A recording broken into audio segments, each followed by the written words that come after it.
without any further ado, let's go up first with the Travel Innovator Award. The Travel Innovator Award is presented to a creator who demonstrates exceptional creativity and innovation in their travel content. This creator has shown originality, imagination, and the ability to think outside the box. For our Travel Innovator nominees, we have Hazel T, Chuck and Joe, Roy Lin, and Justine C.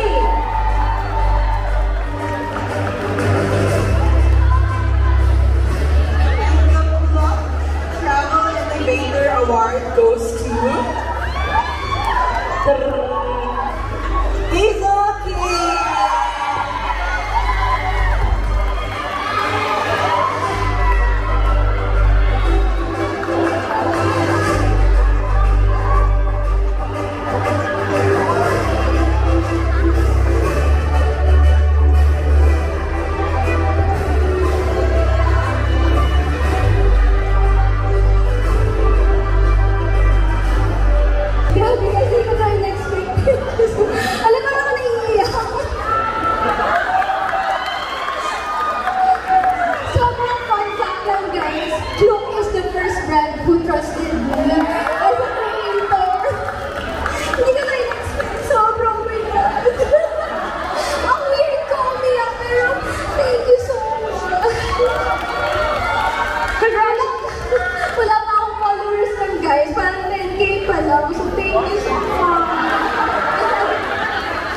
For our Travel Luminary Award nominees, we have JM Maniquisho, Jax Reyes, The Sensons, Ivan Negusman. And our Travel Luminary Award goes to... Our Travel Luminary Award goes to...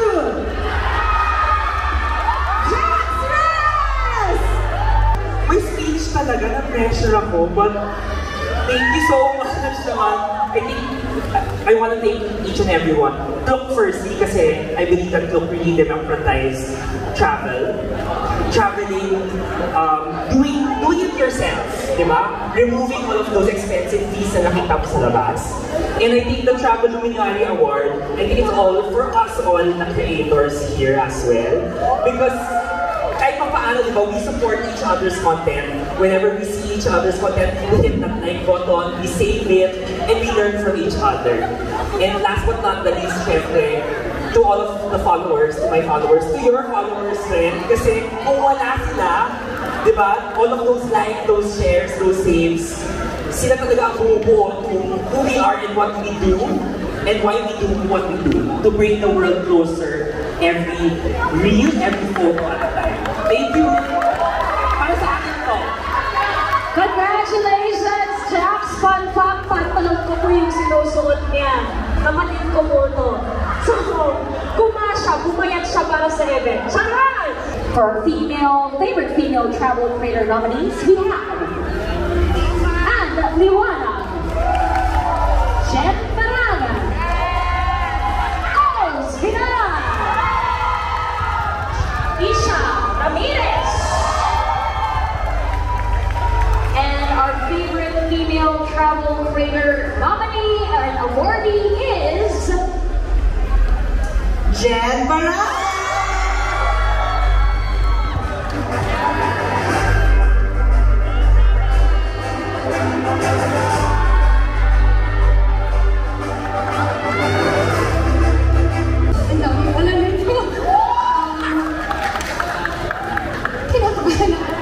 First of all, we would like to thank Look for the recognition. Kasi maraming salamat.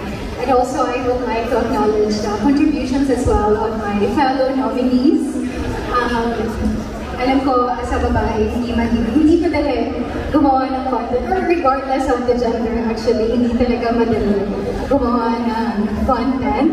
And also, thank you sa lahat ng bumoto, sa lahat lahat ng mga followers ko. As what Jax mentioned earlier, sa lahat ng mga followers niyo din, as in, maraming salamat. And also to my fiancé. Kasi, I wouldn't be able to create good travel content kung hindi ko siya kasama. I wouldn't be able to provide good photos or videos kung hindi ko siya kasama. So, Bart, thank you! And for this award, this is also not just for me, kundi para to sa tatlong klase ng mga travelers. Number 1, yung mga seasoned travelers na. Number 2, yung nag-start pa lang sa journey nila. And number 3, yung nangangarap pa lang na makapag-travel. Para sa inyo po ito, para sa ating lahat. Thank you so much, and let's continue to create adventures and share it to the world. Thank you! For our favorite male travel creator nominees, we have Chuck and Joe, David Quezon, J.M. Antisha, and Archie Larga. And our favorite male travel creator is Archie Larga!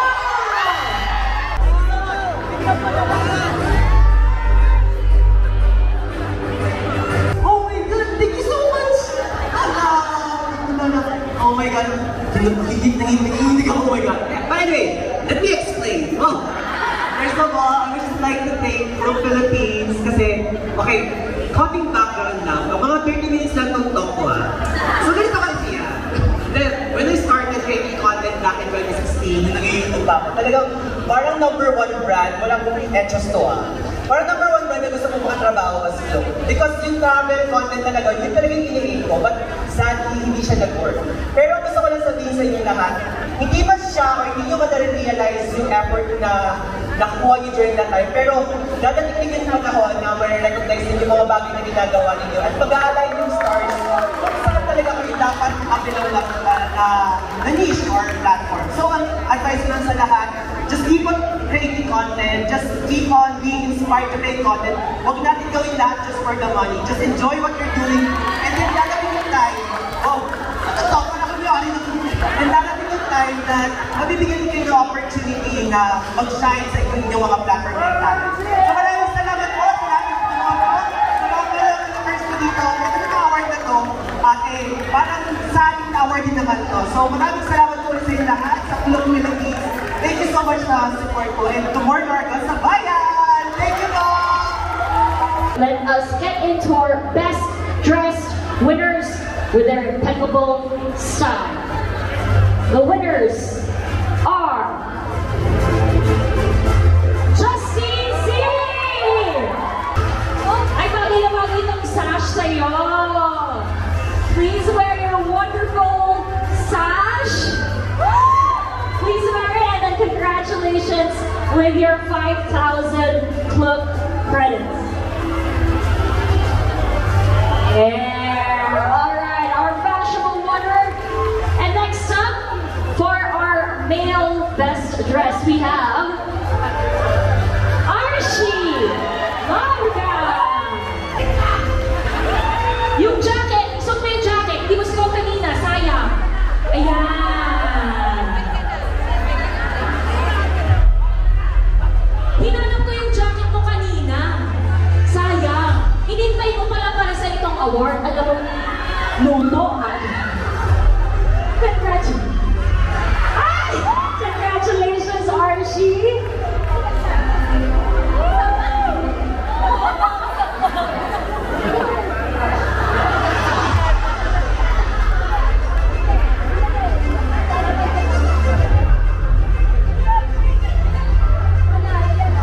Ayan, congratulations to both of your best dressed of this evening.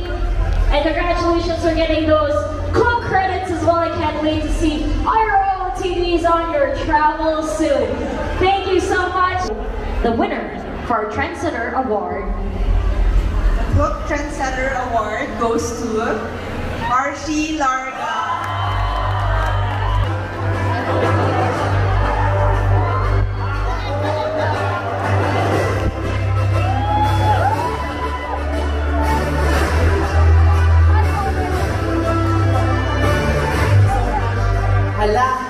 Alam mo nanay ko, magpapasya na ako sa bayan, ang dami ng award.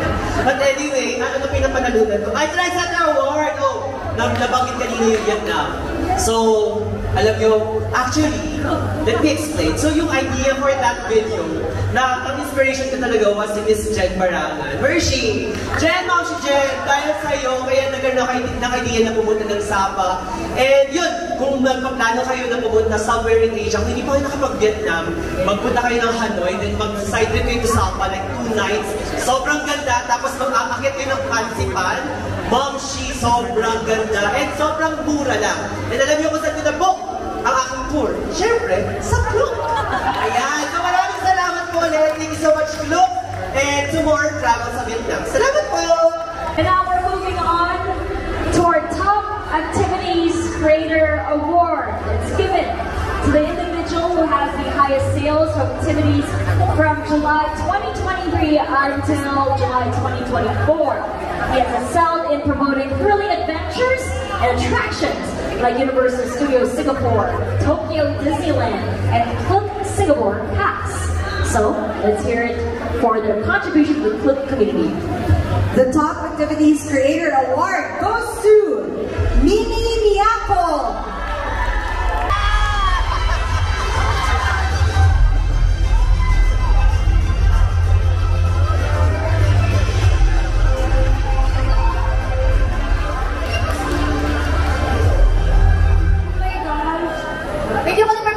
Nagulat ako pa quick story time. Yes, like story time.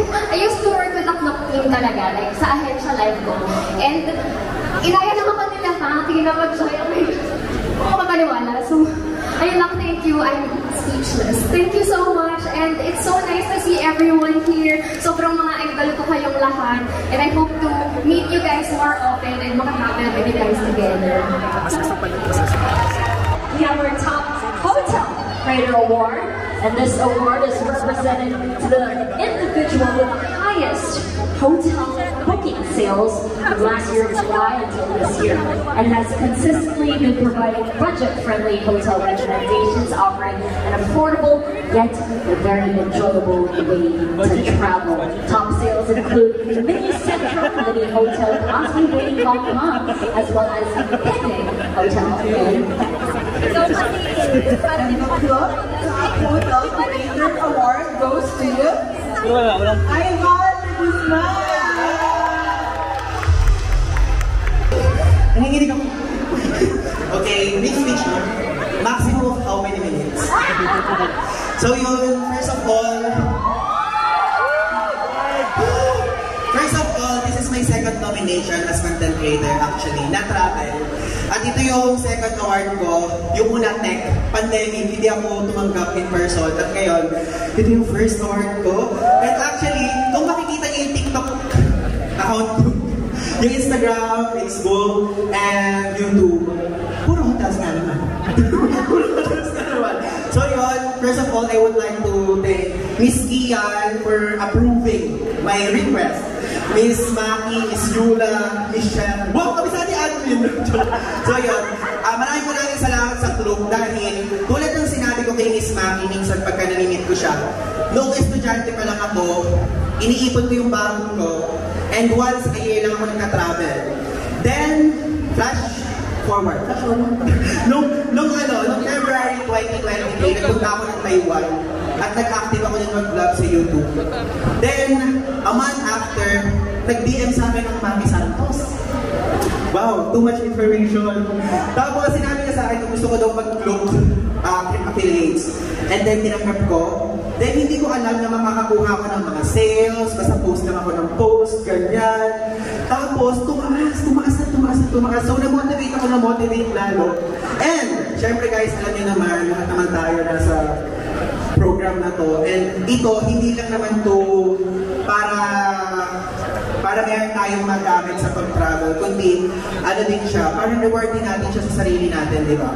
So, ang ginagawa ko, yung nakukuha natin yung Klook, yun yung ginagawa kong travel funds. At sabi ko kay Miss Maki, nung simula na naging Klook creator ako, nakatravel na ako sa 13 countries. 13 countries at 12 po doon, ginamit ko si Klook. Kasi dun sa isa wala si Cooper. Kasi po ang aming trippings ko sa pagka-travel.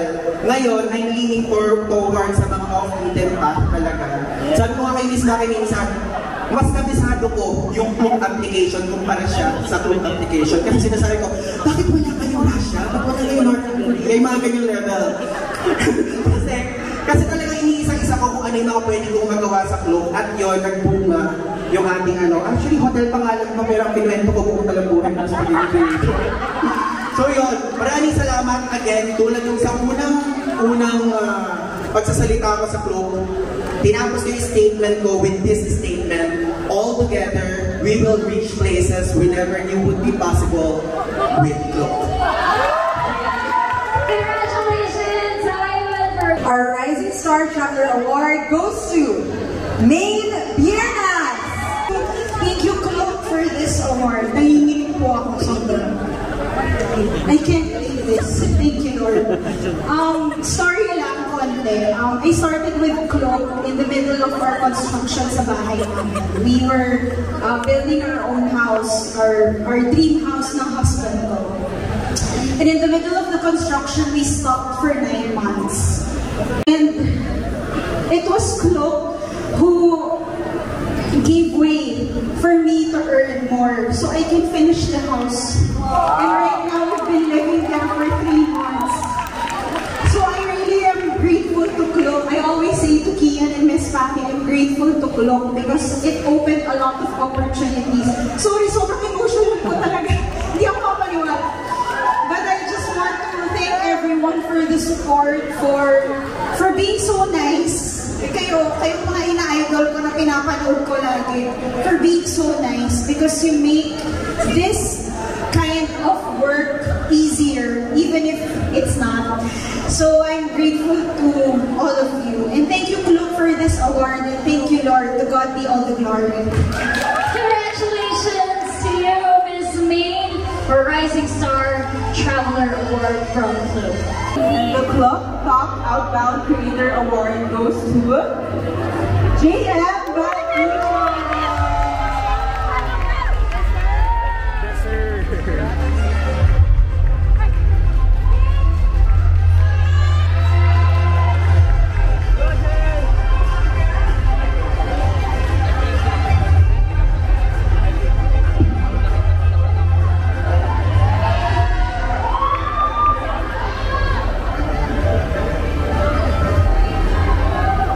I'm speechless.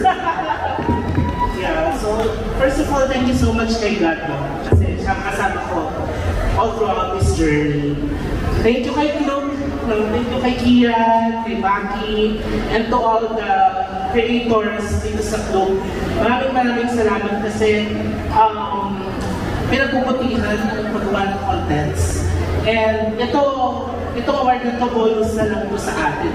Just being part of the creator community, malaking bagay na para sa ating lahat. So, ang nasasabi ko lang tuloy-tuloy lang sa paggawa ng contents. And let's support each other. Thank you, Flo! Congratulations, Julian! Our Top Domestic Creator Award goes to Chuck and Joe!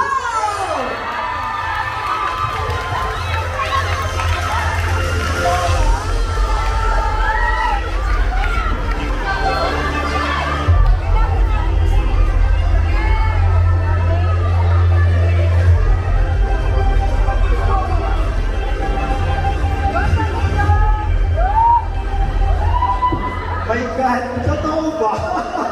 Unexpected, no? Hindi natin inakala na we'll get this award. Actually, first namin talagang goal nung nagsisimula kami mag-content for travel is to promote local tourism. So, ayun, di namin alam na ito yung matukuha namin award for tonight. Thank you, Flo. Thank you so much. Maraming salamat kasi isa po ang tulong sa nagbigay.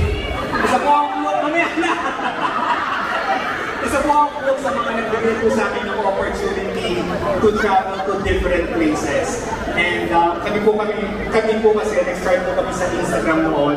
So puro lang kami static photo and naging daan po ang Instagram, ang Klook para po maging mailabas po namin ang aming creativity sa videos. So, maraming salamat po, Klook. Panigilin po kayo ng isa-isahin. Kilala niyo na po kung sino kayo. This award is also dedicated po sa lahat po ng mga supporters namin actually. Kasi sila po yung nagmo-motivate sa amin. Every time po may lumalapit po sa amin na Chocolate Joe, salamat po sa mga travel tips po nyo. Yun po yung nakakawala ng pagod namin. So, thank you so much, Klook. Thank you, Klook. Congratulations, Chocolate Joe! Our top domestic creators. So the Creator of the Year bronze award goes to Camille Piano. Wow, thank you so much for this award. Alam mo, laki number. Pero I think most people don't know me because I'm just a small creator. Pero this award is also for those small creators like me. Creator of the Year Silver Award goes to the Samsung.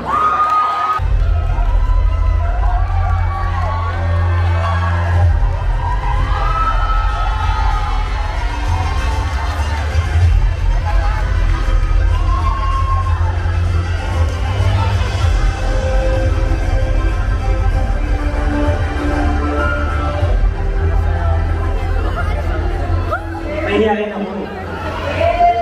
Hello guys! So, I'm artist and ko. And we will look for this award. Yeah.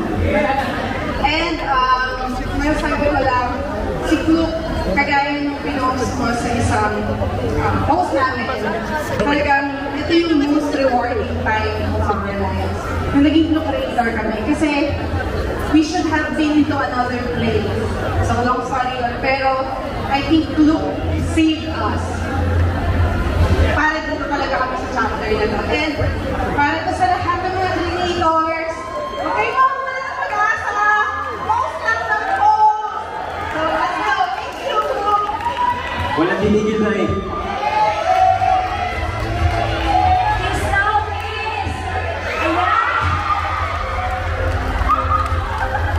Yan pala ang prize win natin, kasali pala yan. Okay. Alright, so the Creator of the Year Gold Award goes to Jax Reyes. Oh my God, the pressure, ang lola nyo. I think, thank you so much. Number one, I think it's thank you to Klook talaga, like what I said kanina. I really believe that it's easier to travel because of Klook. The right of everybody is to travel. And you have to make it very budget-friendly. And I believe Klook has one of the best platforms out there. Secondly, syempre, this award I think is not just for me, it's for everyone here. Kasi alam ko, everyday tayo kumakayod, gumagawa ng content. But one thing that I always want to remind each and everyone is we create content because we want to create value for each and everyone who watches it. Alam ko, we want the commission, it's always there, diba? That's why we create content. But always remember that we should not be blinded by the commissions that we earn. Always be truthful, always be authentic on how you create your content. We all started small. Imagine that I was never somebody who wanted or who believed that I can create content. I was a lowly corporate slave for the longest time. But once you create that valuable content and then we realize it ang followers natin, and we create value and we bring value to them, slowly it will come. The money will come if you do what you love. And that's why we love to travel. Bonus na lang talaga yung mga commissions natin. Kaya, wow! Kaya, let's keep creating content. Let's make the world a smaller place.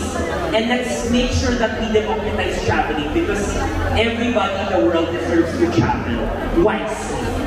Diba? Yun lang. Thank you so much para sa atin pa lahat. Thank you, Klook.